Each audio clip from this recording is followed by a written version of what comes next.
we've done is we've actually transformed the whole concept. You call it would call it Majlis 2.0, and we call it Mailus, Myjlis. We're launching it in a couple of weeks. Website platform is ready, and what we're trying to do is have a hybrid platform. People can access it online. We build communities online. People can learn how to do business here, can learn about, gain insights about the various industries. And we hold also in-person majlises, meetings. So we can actually get people to experience and derive benefit from this old standing tradition. That's awesome. Really looking forward to it. I guess if you don't mind, sharing with us a sneak peek in upcoming weeks, that would be really awesome. Talib, one thing that is also quite an interesting and hot topic and very contested is build your own. This region is very fortunate, very rich, and from that perspective, it's very attractive, especially for large international organizations, and globally, this is a go-to place when it comes to business opportunities. But at the same time, this brings a certain degree of blessings, but also it also creates a consumerism and dependency on the technologies, solutions, and brands from the outside. So I know it's a long-winded question. Just bear with me. I guess I can summon it up. What do you think about building your own? How does that resonate with the local? It's a very good question, actually. And that question means a lot to me. It hits close to home because one of the challenges I faced is going against the grain and going against the perception that in order to be successful in our space, which is the consulting space. So I'm a local in the consultancy space.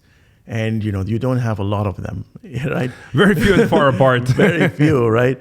So the first challenge I had was why get into this consultancy space? Because this consultancy space is a space meant only for certain organizations or a certain type of organization that are international, multinationals, or organizations that are backed, by strong companies behind them. So be it government or so forth. So being a local entrepreneur, getting into the space of consultancy and any other space today, the first biggest challenge is actually addressing this perception that are we good enough? Are we good enough in comparison to global brands, to multinationals, to the international talent that is coming into the country or not? So the first thing is to address that perception. And it takes a lot of time.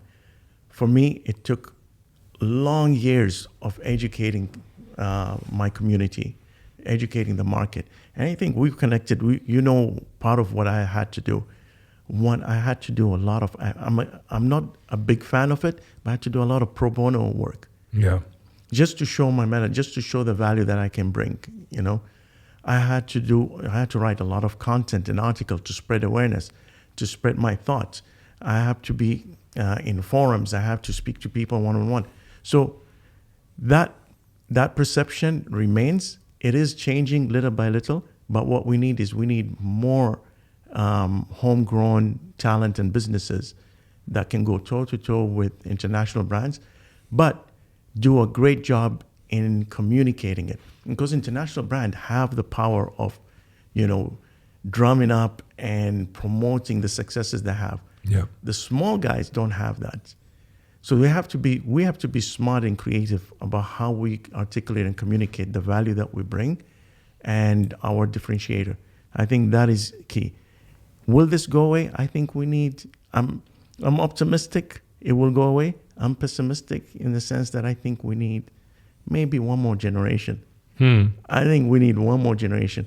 The generation that is not my generation, the generation that is younger than me, are studying together, toe to toe. They're educated here in the UAE. They're studying with different nationalities. They think the same way, so they're not intimidated. They're not bogged down by all this perception and stereotypes. So I think that generation, there's a lot of hope, and we have a duty and a responsibility to actually enable them as well, to pay it forward and bring them up to speed to everything that we've learned from our experience. So that is a long answer to. No, I really appreciate it, and I think you did respond to a question on a different level. So it really comes down to building the brand and creating this level of self-confidence that's necessary to step on the scene. So just an add-on question, how far are we from the Emirati Unicorn, a homegrown, bootstrapped startup that's gonna hit that $1 billion mark? Wow, I can't tell you that. I think what we need to focus on, rather than getting bogged down by unicorns, we need to focus on building businesses and startups that are strong organically and they can grow and they're sustainable. Mm-hmm. I've seen a lot of time people chase this mirage of being a successful, highly successful brand, but in the end they don't address the basics. And we've seen these companies go down as fast as they've come up, right? Yeah. So the most important is not about building a unicorn, but actually building sustainable businesses that can grow successful. How far is it? There are a lot of challenges, for building an Emirati unicorn. One of them I mentioned is perception, and this perception is not only from expats. It's also from nationals themselves, mm-hmm. Who don't have enough confidence. Can an Emirati have a company that can serve and support my business or my needs, right? Another is access to capital. That is another challenge even Emiratis and expats face over here. I always have to call out the banking and the difficulty of banking. It is a real problem. Among Emiratis, we talk about it.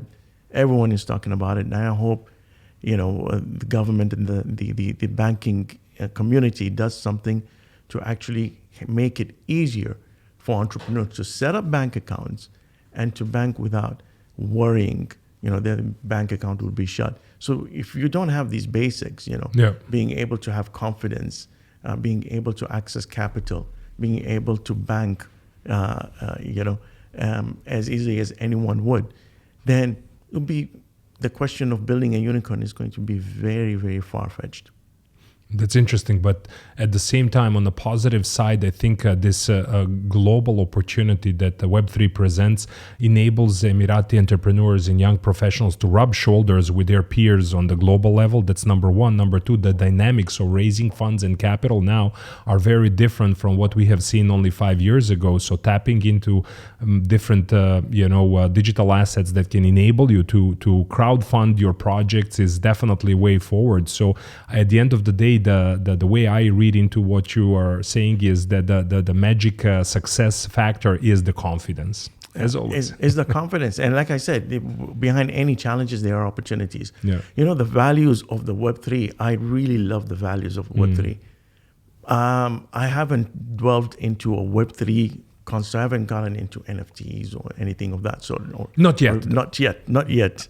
I'm still learning. I'm still looking and observing. But I said the least that I can do is take the values, these principles on which Web3 is built, and then bring it to the people. So I agree. For example, if we can allow people, and even Emiratis in this case, the ability to be part of a community that connects with each other, grow together, shares insights, have the freedom to create or become co-creators, then we are actually one step towards, answering the question of when are we going to build a unicorn. We have to build the basics, the foundation. So I think the Web3 is a great foundation towards whether we're building unicorns or we're building, independent and successful, sustainable businesses. That's awesome. And I'm really looking forward to your session at the upcoming Web3 Delight in Abu Dhabi on the 15th of November. Talib, before we break, any closing thoughts you would like to share with our audience? I look forward to that session. And I'm optimistic that we'll see the same energy we saw in Lagos. The energy was amazing. I loved it. I was blown away by not only the knowledge, by the hunger of people that the people they had, the Nigerians have for Web3. And that is positive. That's optimistic. There is a great future there. And again, if you bring the same energy over here, I think it's positive. It's very positive, and it can be infectious as well as infectious to the community over here. Closing remarks. Look, I think the fast change. I started the conversation about the fast change, and I think what is important is for us to be aware of what's happening in the world, have a finger on the pulse, build connections, understand what is happening, what do people bring to the table, what is new, because this thing which I see people being in silos and thinking, right, I'm going to focus on my industry or my thing and not bother about anyone else. This is not the future. The future is people coming together in communities, sharing knowledge, collaborating, and in one way or the other growing together. And I think we all need to start embracing that before we're left behind. So that's the only thing I can say. Couldn't say it better. Talib, as always, thank you so much. I appreciate your time, and that would be it for today, everybody. Thank you. Thank you.